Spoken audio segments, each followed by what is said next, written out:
오늘은 이제 마지막 시간 세상이 감당하지 못한 사람들이라는 제목으로 같이 말씀을 나누겠습니다. 오늘 본문 히브리서 기자는요, 사사기에 등장하는 인물과 다윗 왕 그리고 사무엘 또 선지자들의 이름을 거명하면서 이야기하려다가 멈추고 얘기를 합니다. 믿음의 사람들의 내용이 너무나도 많고 이 믿음의 사람들의 행적과 그들이 행한 믿음으로 행한 일들이 너무나도 많기에 이것을 다 이야기하는 것은 지면이 부족한 일이고 또 말하려면 시간이 다 부족한 일이다. 이 정도로 믿음의 족적들이 그만큼 많다는 이야기를 합니다. 흔히 이 사람들은요, 믿음의 사람들이 별로 없다고 생각할 때가 많아요. 믿음 가지고 있는 사람이 소수라고 생각합니다. 그러나 히브리서 기자는요, 믿음의 사람들이 적지 않다고 말하고 있습니다. 내 주변에 적은 것이지 실제로 보면 믿음의 사람들이 적은 게 아니라는 거죠. 역사적으로 훑어보고 또 우주적으로 보면 믿음의 사람들은 우리의 생각보다 주변에 많이 있다는 겁니다. 우리 중고등부와 청년부 연합수련회를 좀 제가 갔으면 좋겠다 이렇게 얘기를 하고 또 다녀왔어요. 그래서 이제 또 많이 은혜를 받고 와서 참 감사한데, 이제 우리 교회만 있으니까 애들이 별로 없고 청년들이 별로 없는 것 같이 느껴지죠. 그래서 우리가 조금 마이너리티, 소수가 된 것 같은 느낌들을 받아요. 근데 이제 그렇게 연합수련회나 이런 데 가보면 예수 믿는 청소년들과 예수 믿는 청년들이 많다라는 것을 알게 됩니다. 그리고 그런 집회들이 하나만 있는 게 아니거든요. 굉장히 많은 차수가 있고 한 단체에서만 하는 게 아니에요. 여러 단체에서 하는데 모이면 굉장히 많은 거예요.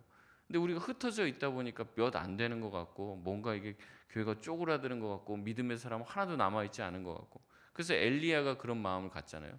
뭐라고 그래요? 하나님 앞에 남은 거는 나 하나밖에 없습니다. 그렇게 얘기하죠. 그러니까 하나님이 뭐라고 얘기합니까? 바알에게 무릎 꿇지 않은 7천이 있다라고 말씀을 하시는 거죠. 너만이 아니다라는 이야기를 하는 거예요. 우리가 우리 주변에 별로 없고 믿음 지키는 사람이 나밖에 없는 것 같으니까, 우리 가정에 나밖에 없는 것 같으니까 없구나라는 생각을 하게 되는데, 오늘 히브리서 기자는 그렇지 않다는 거예요. 굉장히 많이 있고 그 사람들이 믿음을 지키고 살고 있다는 거죠. 우리 교회만 봤을 때는 내가 믿음 제일 좋은 줄 압니다. 그런데 나가 보면요, 나보다 믿음 좋은 사람 많이 있어요. 나보다 기도 더 많이 하는 사람들도 많이 있고 나보다 더 오래 충성되게 하나님을 섬기는 사람이 많이 있다는 겁니다. 여기 안에서만 있어서 그렇지 밖에 나가서 보면은요, 많다는 거예요. 나보다 더 뜨겁게 예수님을 믿고 헌신하는 사람들 많이 있습니다. 히브리서 기자는 얘기합니다. 믿음의 길을 가는 사람의 이야기는 굉장히 우리가 많이 찾아볼 수 있는 일이고 우리가 많이 들을 수 있는 이야기라고 이야기합니다. 33절에 그들의 믿음을 소개합니다. 이 명단 이름을 거명하면서 얘기할 수 없으니까 그들이 행했던 일만 나열하겠다고 하고 이야기하죠. 33절에 그들은 믿음으로 나라를 이기고 의를 행하고 약속을 받았다고 얘기합니다. 믿음으로 사자의 입을 막았죠. 34절에 불에서도 건짐을 받았습니다. 칼의 위협에서도 보호를 받았고요. 연약한 가운데서 강하게 되어 전쟁에서 이길 수 있는 용기를 얻었다고 얘기합니다. 줄줄이 그들의 목록이 쭉 나옵니다. 35절 끝부분에는 심한 고문을 받았으나 구차히 풀려나기를 구걸하지 않았다고 말합니다. 조롱과 채찍질, 옥에 갇히고 돌에 맞고 톱으로 켜짐을 당하고 핍박과 학대를 당해도 결코 그들은 굴하지 않았다고 이야기합니다. 여러분, 이들이 그렇게 세상의 핍박과 또 여러 가지 유혹에서도 견디고 이겨나갈 수 있었던 이유는 그들이 무엇을 가지고 있었기 때문에 그렇습니까? 믿음을 가지고 있었기 때문에 그렇다라고 얘기하는 거죠. 하나님이 계시다는 것을 믿었기 때문에 그렇다는 거예요. 하나님이 자기가 믿음대로 살아갔을 때 반드시 상주심을 이심을 믿었기 때문에 가능한 거죠. 그래서 그들은 하나님을 믿고 절벽에서 뛰어내린 거예요. 아니, 뭐 이게 목숨을 끊었다는 얘기가 아니라 이제 표현을 하자면 그렇다는 거죠. 하나님만을 믿고 뛰어내린 거예요. 하나님이 책임져 주실 것이라고 생각했다는 거죠. 저도 예전에 한번 스타필드 거기 가고 뭐 놀이기구 있는데 이제 그걸 타봤는데 손으로 잡으면 이제 쭉 높이 이제 데리고 올라가더라고요. 그래서 이제 손을 놓으면은 이제 밑으로 쭉 떨어지는 건데 손이 안 놔지더라고요. 밑에서 놓으세요. 놓으세요. 그런데 못 놓겠어 이게. 누가 이제 등 떠밀면 되겠는데 뭐가 이게 탁 열려서 그냥 쭉 빠지면은 그건 괜찮겠는데 제가 제 손으로 놓으려고 하니까 믿음이 안 생기더라고요. 그러니까 밑에서 괜찮아요, 안전해요, 손을 놓으세요. 그래서 밑에서 이제 목사님들이 보고 막 웃더라고, 막 손가락질하면서. 아 이거 놓고 그냥 떨어지면 되는데 왜 그걸 못 놓냐고. 제가 믿음이 없어갖고 놓지를 못했습니다. 아 이거 놓으면은 어떻게 될 것 같은 거예요. 계속 그 생각이 드는 거예요. 그래서 결국에 이제 손을 놨는데 이제 믿음이 생겨서 그런 게 아니라 이제 더 이상 매달려 있을 수가 없어서 이제 손을 놨는데 이제 뭐 이렇게 쭉 잘 떨어지더라고요. 얼마나 거기 안전하게 다 해놨겠습니까? 그런데도 믿음이 안 생기니까 손을 못 놓겠는 거예요. 한참 동안 거기 매달려 있었습니다. 여러분 신앙생활을 하다 보면 알게 되는 거죠. 결국에 신앙의 문제는요, 믿음의 문제라는 것을 알게 되는 거예요. 같이 다 있으니까 믿음 좋은 줄 알죠. 그런데 위기가 딱 닥치면은, 어려움이 딱 닥치면은 그 사람이 믿음을 붙들고 극복해 나가는지 아니면 그가 결국에는 믿음이 없다는 것을 스스로 드러내는지 보게 된다는 거죠. 믿음이 있으면 괜찮아요. 믿음이 있으면 유혹도 이기고 박해도 이깁니다. 믿음이 있으면 코로나도 넘어가는 거예요. 그러나 믿음이 적으니까 여러 가지 문제와 어려움이 생기니까 어때요? 다 떨어져 나가는 겁니다. 어떤 사람은 믿음이 있으니까 어려운 일 생겨도 믿음으로 어떻게든 뚫고 나가려고 하는데 결국에 믿음이 없으니까 그 어려움 가운데서, 그 유혹 가운데서 좌절하고 쓰러지는 거죠. 조금만 믿음 때문에 손해보는 일이 생기고 괴롭힘을 당하면 믿음을 포기하는 겁니다. 신앙을 저버리게 되는 것이죠. 여러분 하나님이 살아계시다는 것을 믿고요, 하나님이 전능하시다는 것을 정말 마음에 믿으면 이제 깡이 생깁니다. 깡. 이 정도쯤은 내가 하나님이 나와 함께 계시니까 이겨나갈 수 있는 깡이 생긴다는 거죠. 겁이 없어진다는 거예요. 그런데 믿음이 없으니까 누가 뭐라고 조금만 협박하고 푸시하고 밀고 괴롭히고 이러면 그냥 다 떨어져 나가는 거예요. 겁이 많아서 그런 것이 아닙니다. 믿음의 문제라는 거죠. 학교 같은 데 가서, 군대 같은 데 가서 막 선임병이 막 뭐라고 얘기하는데 막 들이받고, 그러면 그 선임병이 뭐라고 얘기하겠습니까? 도대체 뭘 믿고 그렇게 까불어? 뭘 믿고 까불어? 그렇게 물어보잖아요. 너 도대체 뭘 믿고 그러는 거야? 상사가 막 뭐라고 하는데 너 그럼 때려치겠습니다. 너 도대체 뭘 믿고 그래? 뭐 어디다가 뭐 이렇게 이미 다른 회사 이직하려고 다 해놨어? 이렇게 막 물어보는 거죠. 우리도 모르게 세상 사람도 그렇고 우리도 그렇고 믿음의 문제를 거론하고 있는 거예요. 내가 뭔가를 용기 있게 실천한다는 것은 마음에 뭐가 있기 때문에 그렇다는 거예요. 믿는 구석이 있기 때문에 그렇게 한다는 거예요. 우리가 뭔가 용기를 낸다는 것, 뭔가 한 걸음을 내딛는다는 것은 믿음의 문제라는 거지 용기의 문제가 아니라는 거죠. 그래서 세상 사람들이 얘기하는 거예요. 어떤 용감한 행동을 할 때 뭐 통장에 돈 많이 있냐? 뭐 아버지가 뭐 회사 회장님이야? 뭐 물어보는 거죠. 도대체 뭘 믿냐? 뭘 해놨기 때문에 네가 그렇게 당당할 수 있냐라고 세상도 묻습니다. 여러분 왜 우리가 자신감이 없습니까? 믿음이 없기 때문에 그런 거예요. 믿음이 있으면 당당합니다. 당당하지만 교만하지 않아요. 겸손하지만 비굴하지 않는 것이 믿음의 비결입니다. 여러분 왜 그렇습니까? 하나님이 나와 함께 하시다는 것을 믿고 있으니까 비굴해질 필요가 없는 거예요. 하나님이 나와 함께 하시다는 것을 알고 하나님이 얼마나 위대하신 분인지 아니까 겸손하죠. 까불지 않는 거죠. 여러분 이것이 하나님이 우리에게 믿음을 통해 주시는 자신감입니다. 우리가 얘기하는 거죠. 내가 돈이 없지 예수가 없냐? 내가 돈이 없지 하나님이 없냐? 하나님 계시잖아요. 그러니까 좀 없어도 괜찮은 거예요. 하나님이 계시니까 돈이 많아지고 하나님이 계시니까 인생이 형통한 게 아니라 하나님이 계시니까 잘 풀리지 않아도 괜찮은 거고 하나님이 나와 함께 계시니까 내가 돈이 많지 않아도 괜찮은 거예요. 그래서 빈에도 처할 수 있고 부에도 처할 수 있는 그 모든 것이 나에게 어떠한 영향도 끼치지 않는 상태가 바로 주님과 함께한 믿음의 삶이라는 겁니다. 예수님이 저와 여러분과 함께 계심을 여러분 믿으시길 바랍니다. 이 사실을 계속 묵상하고 마음 가운데 믿어야 돼요. 하나님이 저와 여러분을 지켜주신다는 사실을 반드시 믿으시길 바랍니다. 결국에는 이 믿음의 문제에서 모든 신앙생활이 파생하는 거예요. 교회를 오래 다녀도 믿음 없는 사람들이 많이 있습니다. 그래서 생각과 사고방식이 다 세상적인 사고방식인 거예요. 신앙생활을 오래 하고 교회를 다녀도 믿음이 없이 신앙생활을 하면 신앙생활이 약해집니다.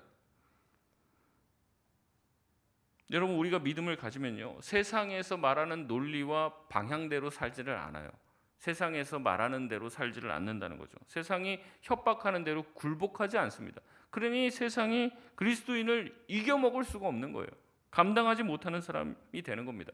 세상이 보통 사람들을요, 이렇게 저렇게 조종하는 방법은 크게 두 가지입니다. 하나는 겁을 주는 거고요, 하나는 유혹하는 겁니다. 유혹하는 건 이런 거죠. 내 말을 잘 들면, 지금부터 내가 하는 말을 잘 들면 너 돈 더 많이 줄게, 더 이득이 되게끔 해줄게, 너 내 말을 잘 들면 승진하게 해줄게, 너 내 말을 잘 들면 네 앞길을 내가 책임져 줄게. 이런 식으로 유혹을 한다는 거죠. 또 다른 방법은 이겁니다. 네가 내 말을 듣지 않으면은 너를 이제는 굉장히 힘들게 할 거야. 회사에서도 잘라버릴 거고, 승진에서도 누락시킬 것이고, 월급도 깎고, 회사에서 완전히 왕따를 시켜버리고, 우리 조직과 우리 모임에서 너는 완전히 배제가 될 거야. 이런 식으로 하면서 겁을 준다는 거죠. 제가 일본 선교 가서 이제 일본에 왜 이렇게 기독교인들이 없습니까? 그 원인 첫 번째가 도대체 뭡니까? 제가 일본인 목사님한테 여러 분한테 물어봤어요. 근데 전부 다 얘기하는 게 뭐냐면 일본 특유의 문화인 이 와 문화 때문에 그렇다는 거예요. 이게 이제 한자로 쓰면 화입니다. 화. 이게 화합하고 이렇게 하나 된다 할 때 그 화인데, 이게 이제 일본어로는 와 문화라고 얘기해요. 그게 뭐냐면 우리끼리끼리 문화라는 거예요. 그래서 일본 안에는요, 그 안에 뭐 마을 단위마다 어떤 조직, 회사마다 다 이 와라는 게 있어요. 눈에 보이는 건 아닙니다. 너는 내 와다 뭐 이런 게 아니라 눈에 보이지 않는 이 와 문화가 있는데, 이 와 문화 안에 들어가 있으면요, 가족보다도 더 살뜰히 챙겨준대요. 완전히 자기의 모든 것을 다 내어줘서 이게 무슨 부락같이 이렇게 돼 있는 문화가 있다는 거예요. 그래서 이 조직 문화가 얼마나 강한지 여기서 빠져나간다는 건 있을 수가 없다는 거예요. 근데 이제 그 마을에 그 어떤 소속돼 있는 이 와가 있단 말이죠. 그 동네에. 그래서 내가 거기 소속이 돼요. 태어나면 소속이 돼 있는데, 예수를 믿는다는 건요, 이 와에서 나온다는 거예요, 자기가. 그래서 자기가 이 동네에 있는 그 지역에 있는 와 문화에서 자기가 나와서 예수와로 들어가게 되는 거라는 거예요. 근데 그거를요, 그렇게 되는 순간 자기가 모든 그 조직과 가족과 모든 시스템에서 완전히 다 배제가 돼요. 그래서 일본의 회사나 이런 데 보면요, 뭐 빌딩은 막 현대식으로 막 멋지게 지어놨는데 그 앞에 보면 항상 불당이 있어요. 조그만. 그래서 들어가면서 다 인사를 하고 합장하고 들어가더라고요. 그 모습 보면서도 제가 충격을 많이 받았는데, 뭐 그렇게 현대 사회인데도 아직도 그런 좀 미개한 방식들이 남아 있어요. 그런데 그렇게 하고 들어가면서 자기네가 하나가 되는 거예요, 뭔가가. 근데 이제 예수를 믿게 되면 거기서 나와야 되는데, 그러면 어떠한 보호를 못 받는다는 거예요. 이제 소위 말하면 그 왕따 이즘의 문화인 거죠. 근데 그걸 견딜 수 없으니까, 그렇게 당했던 사람들을 자기네들이 봤기 때문에 교회는 다녀도요, 세례를 안 받는대요. 죽기 직전까지 교회를 몇십 년을 다녀도 세례는 안 받는다는 거예요. 그게 자기네들이 제일 큰 고민입니다. 그래서 일본에 이 가지고 있는 그 자기들끼리의 이 와문화가 너무 강해서 예수를 믿고 교회 다니고 세례를 받는 것이 굉장히 어렵습니다. 다 그 얘기를 하는 거예요. 이 일본 특유의 이 와문화. 협박을 합니다. 예수를 믿으면 여기서 네가 앞으로 불이익을 당할 거라고 얘기하는 거죠. 그러니까 믿음이, 자기 믿음이 이 불이익을 당해도 괜찮다로 넘어가지는 못하는 거예요. 이 불이익 때문에 예수를 믿지 못한다는 거죠. 그래서 세상은 이 두 가지, 유혹과 핍박의 방식으로 우리를 조종하려고 합니다. 그러나 믿음의 사람은, 믿음이 강하고 믿음이 확실한 사람은 결코 이 두 가지에 넘어가지 않죠. 유혹이 오면 거절합니다. 핍박이 와도 견뎌냅니다. 얘기하는 거예요. 그래봤자 내가 죽기까지밖에 더 하겠어? 죽으면 더 좋지. 이렇게 얘기하는 거예요. 막 믿음의 사람들은. 그러니까 이 협박도 안 통하고 유혹도 안 통하는 거예요. 그러니까 세상이 어찌하지를 못하는 거죠. 해봤자 죽이지만 죽여도 그 사람을 꺾은 게 아니니까 세상은 그 사람을 감당할 수가 없습니다. 여러분, 그렇기 때문에 교회만 다녀서 안 돼요. 믿음을 가져야 됩니다. 믿음의 사람이 되어야 한다는 거죠. 희미한 믿음이 아니라 분명한 믿음을 가져야 해요. 흔들리지 않는 믿음을 향해서 여러분 나아가시길 바랍니다. 여러분, 그렇게 하려면 어떻게 해야 됩니까? 로마서 10장 17절 말씀에 이렇게 이야기합니다. 우리 같이 한번 읽어보겠습니다. 시작.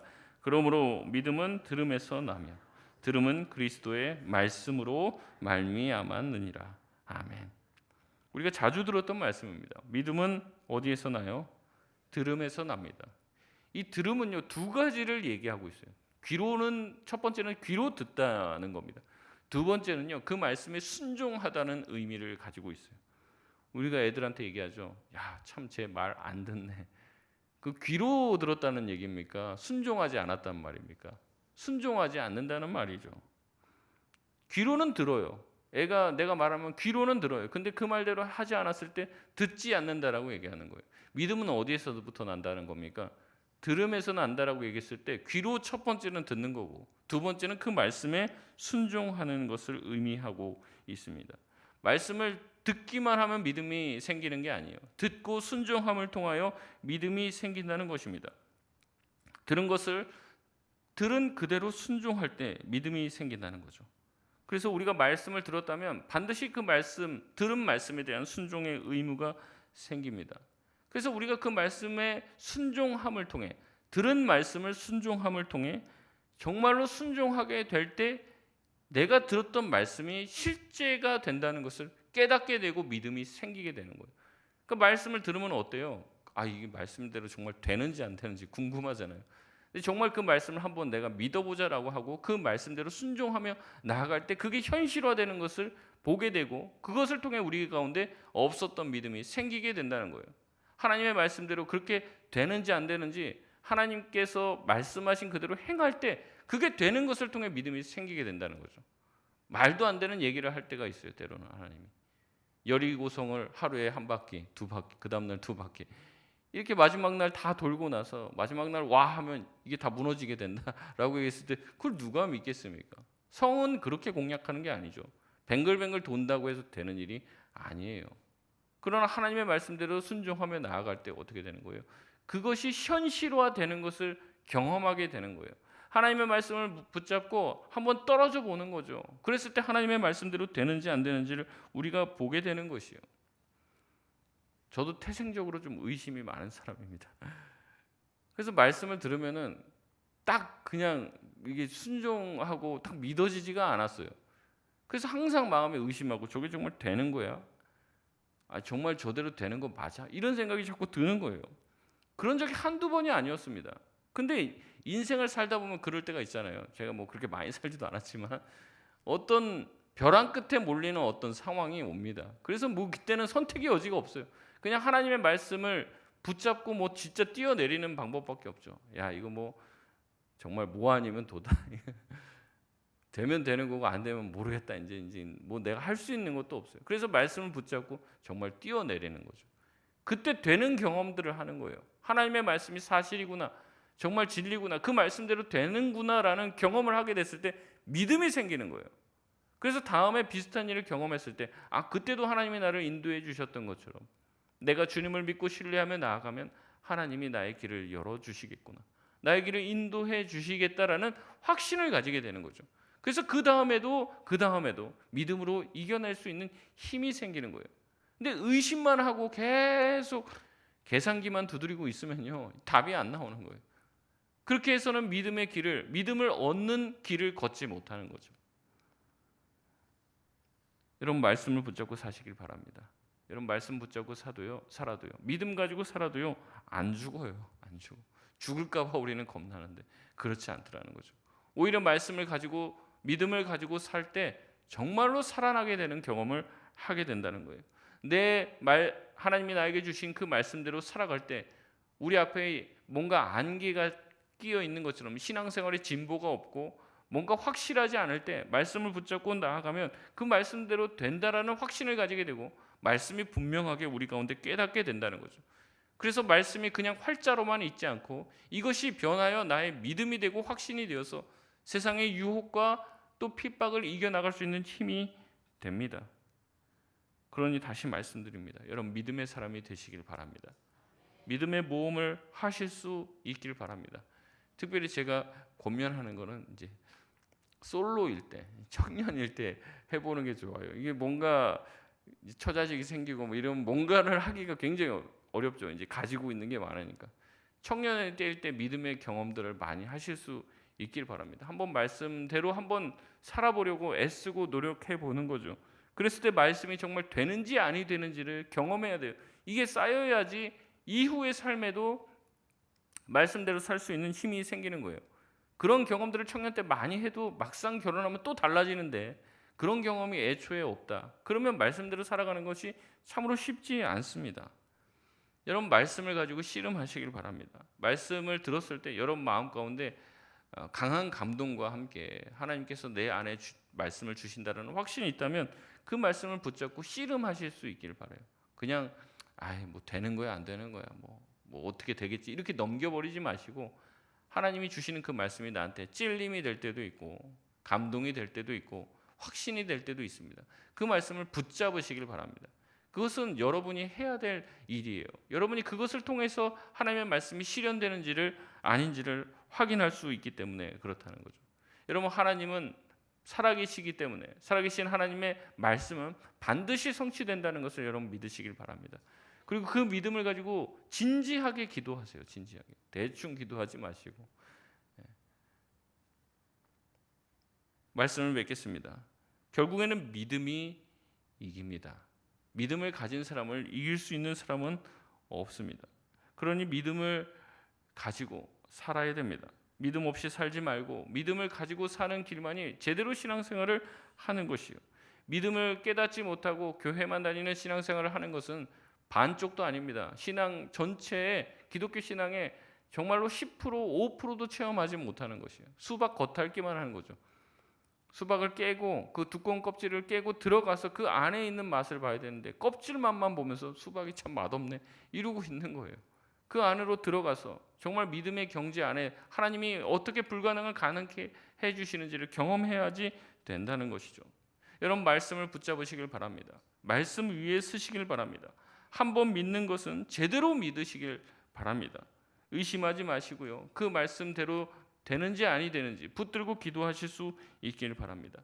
말씀을 듣고 말씀에 순종함으로 또한 기도함으로 그 말씀이 성취되는 것을 내 삶에 깨닫게 될 때 우리가 세상이 감당하지 못할 그리스도인이 될 줄 믿습니다.